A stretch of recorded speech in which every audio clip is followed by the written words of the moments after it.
You've entered BOOKSTORM with Kristen Civiletto and me, Chris Storm. This is a podcast devoted to best-selling books that matter, books that make a difference.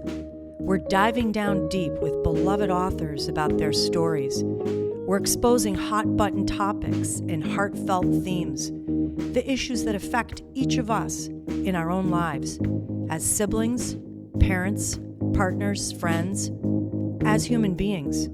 We're braving new ideas, fresh thoughts, hard lessons, and important truths. Those kinds of things that stay with us long after we turn the last page and close the book. Welcome back to BOOKSTORM Podcast, and we're very excited because today we have a brilliant Australian author who is joining BOOKSTORM at 10 p.m. in Australia. Kristen and I have logged on at 10 a.m. because we'll do anything to talk to great authors like this. We have Dervla McTiernan, and we're going to talk to her about her fantastic new release, What Happened to Nina. Welcome, Dervla, to BOOKSTORM. Thank you. Thank you for having me, and thank you for logging on at 10 a.m. I really appreciate it. We're thrilled that you're here. And before we get started, I want to give our listeners a little bit of your bio because you've got a really incredible bio with some great accomplishments. Dervla is an internationally best-selling and critically acclaimed author. She has a lot of bestsellers. You've heard of them: The Murder Rule, The Sisters, The Fireground, among others. I just saw that Murder Rule is in development as a premium limited series at FX. Congratulations. That's very exciting. In addition, of course, Dervla has won many awards, including 2 Barry Awards, a David Award, Ned Kelly Award, and the International Thriller Writer Award, which we're big fans of. Congratulations on that. So you spent 12 years as a lawyer. Following the global financial crisis, you moved from Ireland to Western Australia. Quite a move, but you turned your hand to writing, and we're all very happy that that happened. She lives in Perth with her husband, 2 children, and far too many pets, although we've only heard of a cat. Do you have more than a cat in the back there? We have 2 dogs, we have a cat, and my daughter is 14 and she wants to be a zoologist, so we also have a snake. Oh, My husband has drawn the line at the snake. That's it. Any more pets brought into this house and I will be divorced, I think. That's a fun house. So glad you're here with us. Thank you. Now, Dervla, we're here to talk about what happened to Nina, as Chris mentioned. And I like to give our listeners a summary of what's happening in the story. And I promise I won't give away any spoilers. And if you want to add anything at the end, we would love if you did that. Now, in your story, Nina and Simon, we meet them. They are a beautiful couple. They're young. They're seemingly in love. And they leave for a weekend at Simon's family cabin in Vermont. But only Simon comes home. Now, Nina's family wants to know, where's Nina? What has happened to her? And it doesn't seem like anyone knows except perhaps Simon. His explanations do not add up. And Nina's family goes to his home. They start asking questions. They become very aggressive in the search for their daughter, calling the police, hiring a PR firm. And pretty soon, we've got all kinds of rumors and gossip and all kinds of things going on here. But in your story, you really explore this idea of how far will people go to protect those they love and also to get at the truth. Did you want to add anything to that background? I love your explanation. No, that's perfect. I wish you had been here at the beginning of my whole promotional effort. I would have written that down, Kristen, and reused it. Awesome. Next time I'm there. Yeah, please, if you could, I would really appreciate it. It's the hardest thing, boiling your book down to 60 seconds, because you know all the details so well, and sometimes all of it seems important, but you've got to find that little through line that explains it to people, and it can be tricky. Yeah, it's great. Kristen always does the best summaries. I'm very grateful that she does that because it is tough to do. And everyone says that. Well, let me say for our listeners, yes, it is an incredible mystery thrill ride. I'm going to talk about the very first chapter because right away I was snagged into this story. I couldn't put it down. The first chapter spoke in the voice of the missing Nina. She says, I guess you've already judged me. I mean, not in public, because victim blaming is a bad look.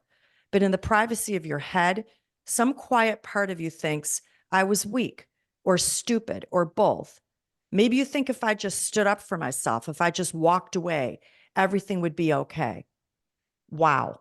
I thought this is something we often do not want to admit that we do. We victim blame. We say, why did you talk to them? Why'd you go down that dark alley?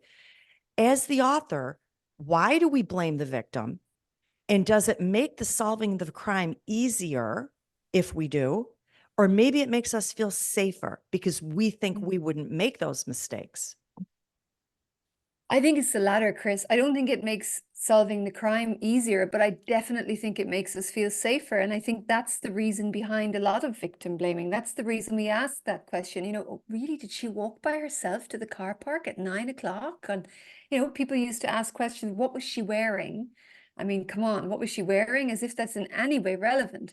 But we're clutching at straws. We're trying to find an explanation. We're trying to make a brutal crime less random.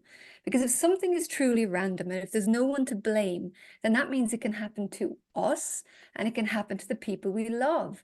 And in this book, this beautiful young girl has disappeared and people want to blame her parents. They're encouraged gently in that direction, but they want to say, maybe the parents had something to do with it. It's not random. Or maybe the parents are at fault. Their parenting, was really flawed and there were dark secrets in this family.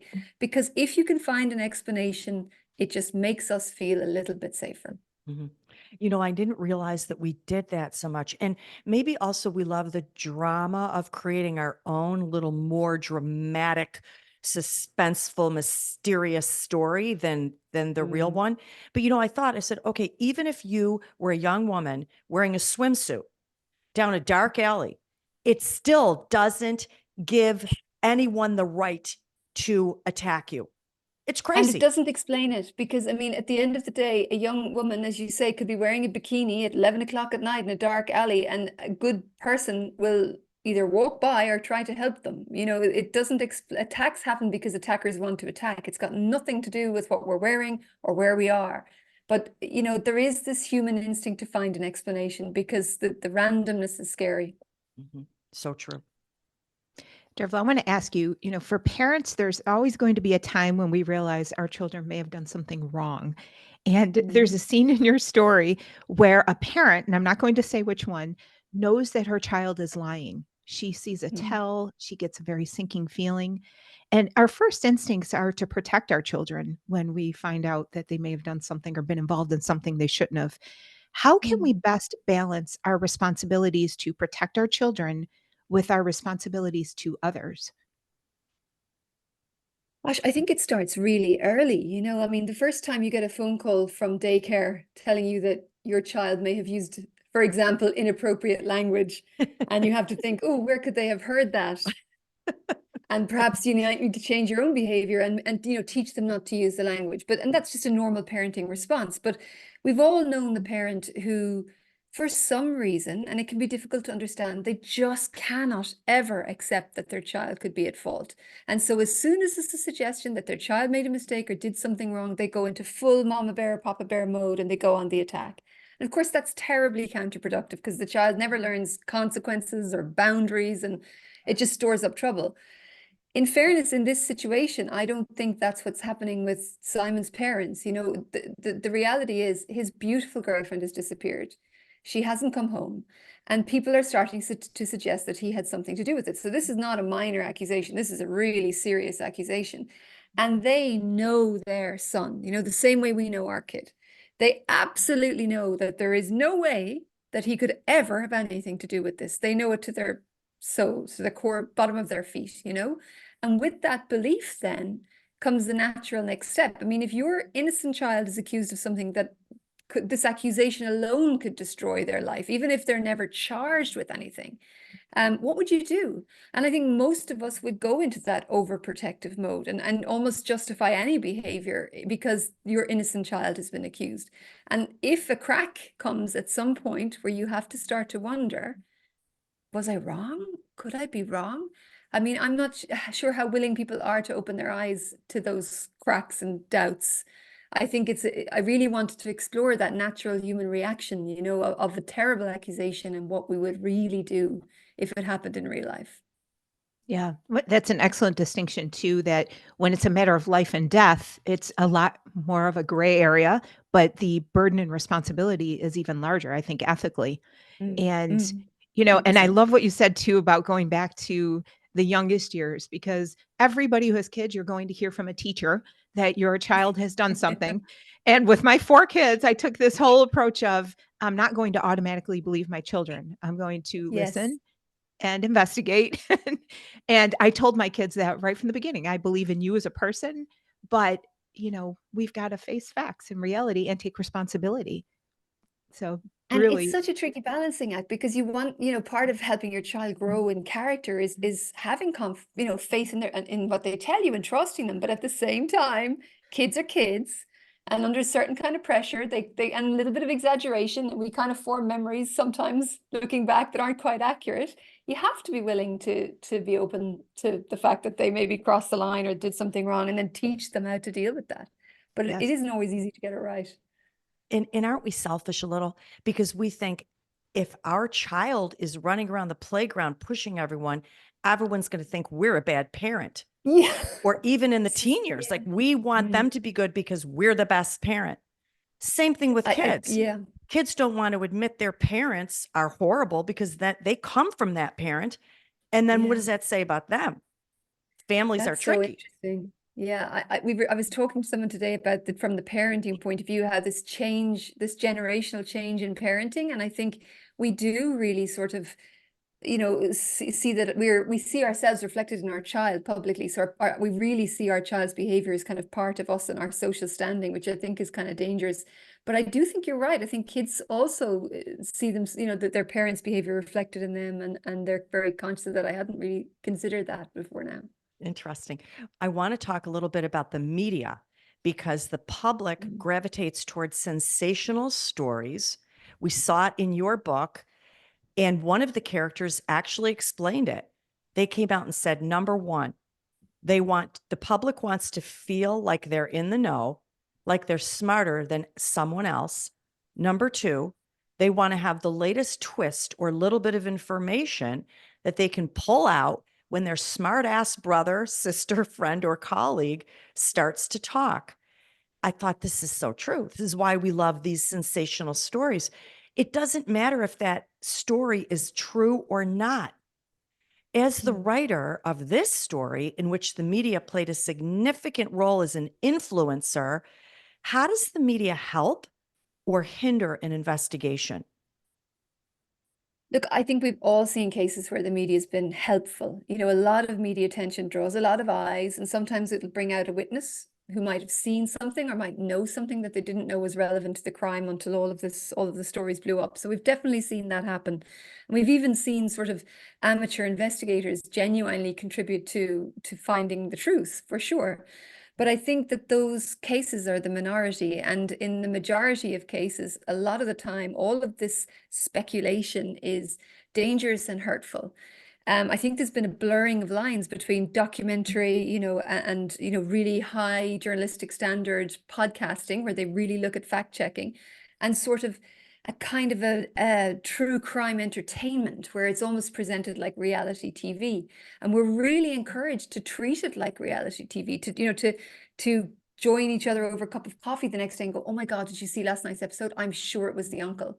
You know, we had a case here in Western Australia where a little girl, she was only 4 or 5, her name was Cleo Smith, and her parents were camping on the beach in the far north of Western Australia, which is a thing that people do here. And Cleo was taken from her parents' tent in the middle of the night. And I think within about 48 hours of Cleo's disappearance, the police had cleared the parents publicly. It said the parents have had nothing to do with this. We are exploring lines of inquiry. But that did not stop the speculation. If anything, it gave it more life. There was a Facebook group with tens of thousands of members where terrible things were said about Cleo's parents. You know, she's definitely involved, and they've done this, they've done that, the other, based on nothing more than the fact that people didn't like the way they looked at the press conference. So much so that our premier at the time, Mark McGowan, went to the press and said, can people please stop saying these terrible things? Now, in Cleo's case, the police found the kidnapper. They were able to track him down. Cleo has been returned safe and sound to her family. The man who took her had no connection with her parents whatsoever. He had his own traumatic history and mental health issues. And so Cleo's parents' reputations have been entirely cleared, and they can move forward with their lives with nothing hanging over them. But there are so many cases where we never find the victim. We never find out who really committed the crime.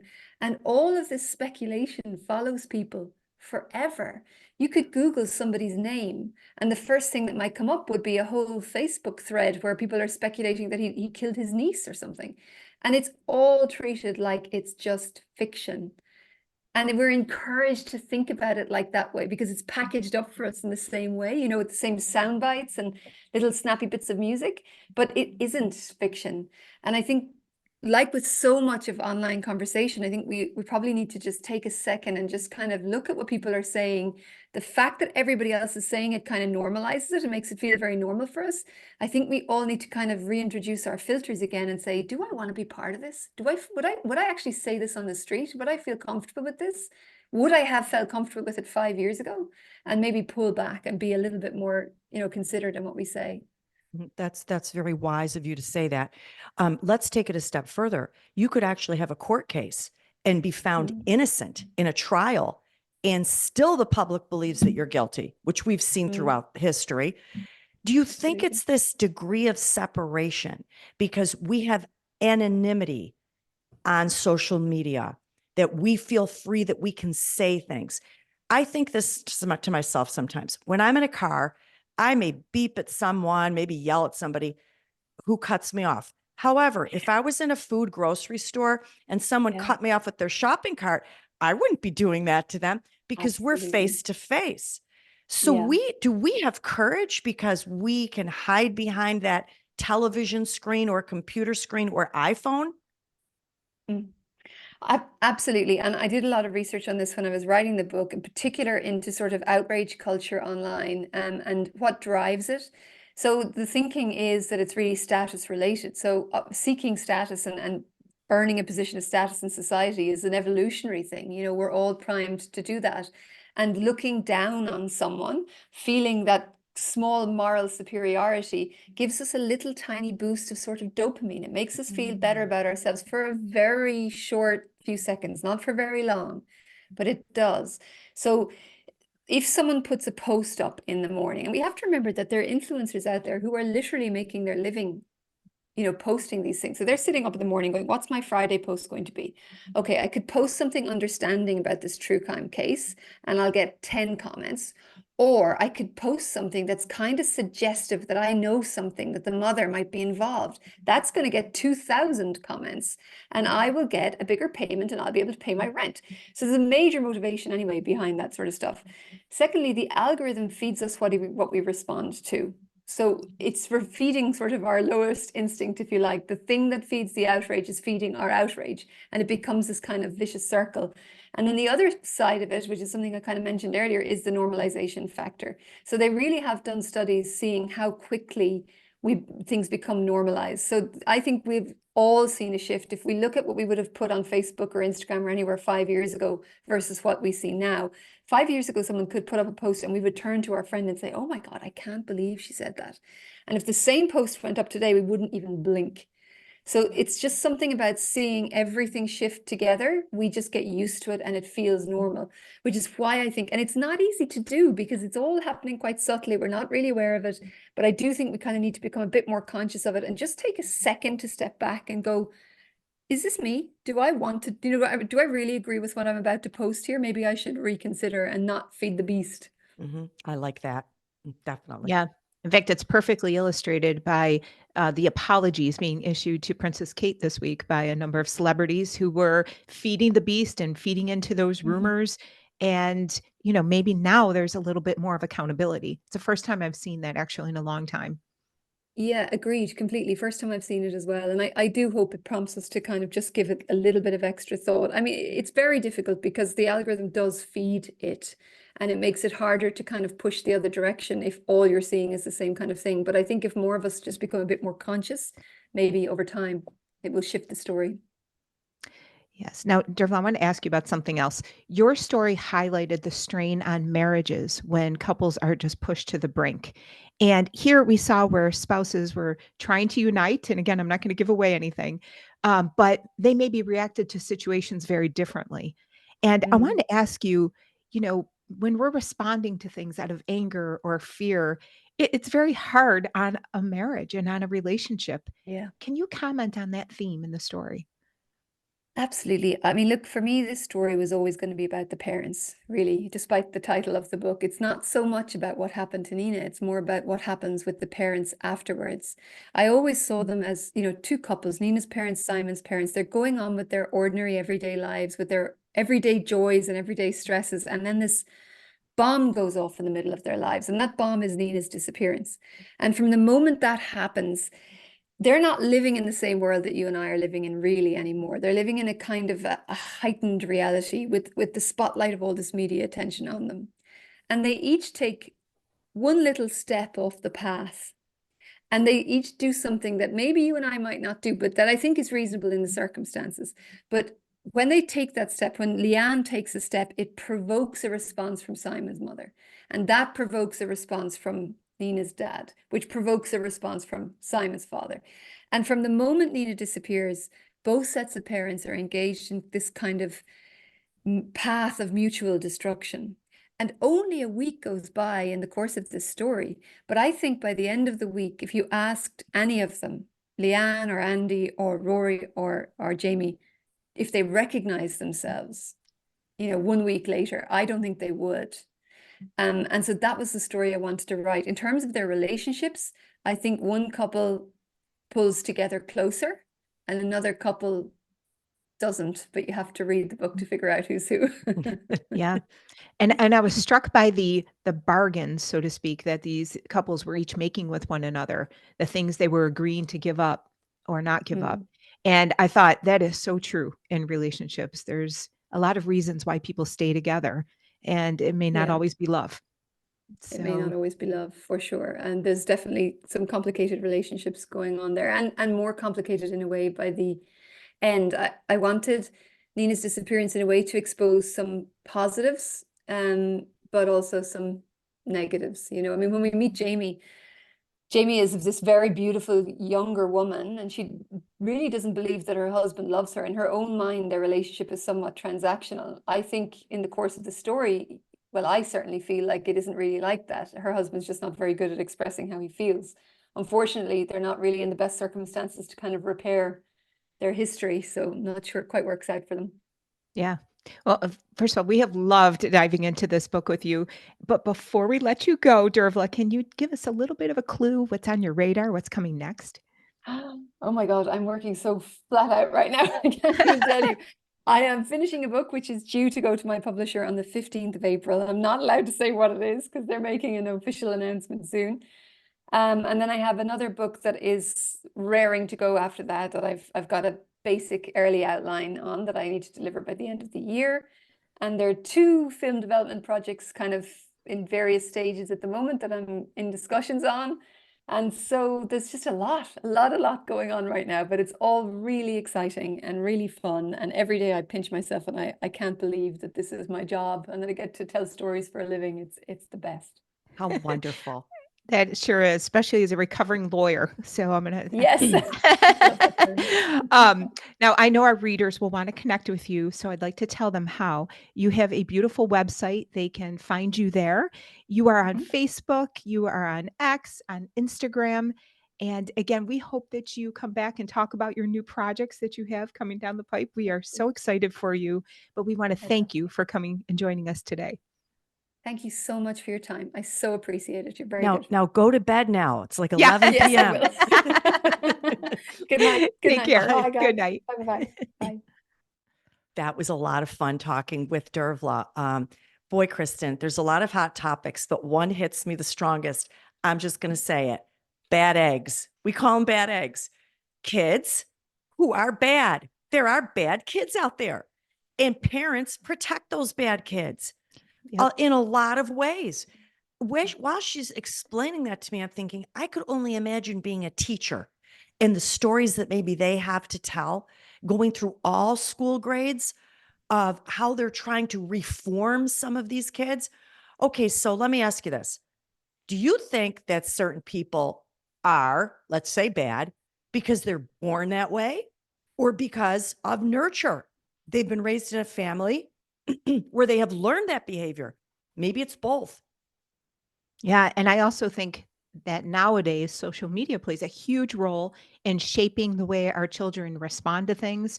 Anybody who has more than one child, you realize that your children have very different personalities and they may be raised in a similar way. I don't know if that's possible once there's a sibling, but to the extent that of your ability, and they will be very different. I mean, my kids are completely different in terms of their temperaments, their interests, their personalities, which is wonderful. But I only had so much influence over that. So I had a piece of advice given to me from my nanny to my mother, and I have never forgotten this. And that was, do not be shamed by your children. Do not be famed by your children. And I that was love something I that. really took to heart. I love that. It means, you know what I'm going to say that what that means to me, let your children live their life. It's not your life. You live your life. Yeah. Let your children live their life. These are two different lives. Yes, you can be proud of them. Yeah, you might be embarrassed, but their life is not a direct reflection on only yours. I like that quite a Yeah. bit. I had a friend say something to me once. I'll never forget it. It was my neighbor when I lived in Pennsylvania. She said several little wise things to me, and this was one of them. Don't say anything bad about your own child. The world is going to say enough bad things about them. You take their corner. And I love that. However, sometimes you do have to admit that your child needs help or better direction. So this is an interesting topic. Let's talk a little bit about marriage, parents, and how they can hurt a child's life or put them on the wrong course or damage them in some way. I liked how you brought up this marriage issue in your second question. What did you think about that? Yeah, first of all, I think a marriage has to withstand a lot of strains, but when it involves your children, I think it's a special kind of burden that is placed on the relationship because, as we saw here, these parents were responding a bit differently, and that put them on a path of either uniting a little more or separating a little more emotionally. And nothing hits you as a parent as when your child, their life is at stake or their well-being is at stake and your spouse is not on board or is going in a direction you think might hurt them even further. So I loved that she addressed that subject matter because to me that's as big as it gets.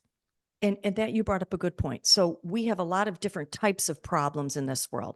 Some are small Yeah. and they're not life-threatening. We deal with those in a different way. But when you're talking about a life-threatening problem, what are you going to do about it? Yeah. I guess it comes down to you better do the ethical thing. You better do the moral thing, not the selfish thing or the thing that makes your child come out looking perfect when they're not, and it's going to hurt them in the long run. This is some tough advice, right? Absolutely. The one Absolutely. thing, the one thing I have that I say to my husband all the time, there will be no one ever in our lives who will love our children as much as he and I do. This is one thing we have in common in a huge way. It simply could never be. And now that includes my granddaughter. There will be. Now, listen, I love all kids. I have 28 nieces and nephews. Now they're married. Now they have babies. And I'm probably up to 40 by now. I truly love them with all my heart. I really, really do. But there's something about your own child. There's just something. You Yeah. feel That protective instinct is real. No doubt. Well, I love talking about this book with Dervla. She goes deep both in conversation and in the book, and I think people will really enjoy that about this one. And I'd like to tell our listeners a little bit of a preview of what we have coming up. We've got some fantastic authors in our spring and summer lineup. Kate Quinn, Janie Chang are coming on together. Mary Kubica, Christopher Reich. We've got Amiko Jean, Bonnie Jo Campbell, J.D. Barker, Scott Carson, who also writes as Michael Carita, Kate White, Lisa Wingate, B.A. Paris, Hank Philippi Ryan, Ramona Osabel, Jill Shelvis, Lisa Barr, and Patricia Callahan. We cannot wait to talk to these authors. We can't wait for you to hear these interviews. These were fantastic books. And listeners, we thank you. We are in 80 countries. We have listeners, all 50 states. We have people in 1,700 plus cities. That is because you are listening, tuning in, and spreading the word. We know that you love hearing these in-depth discussions with these authors. So stay on the radar with us. You can find us at bookstormpodcast.com, on Instagram, on Facebook, on X. We are on YouTube. And until next time, listeners, one of the best ways to brave the storm is to dive down deep into life-changing fiction.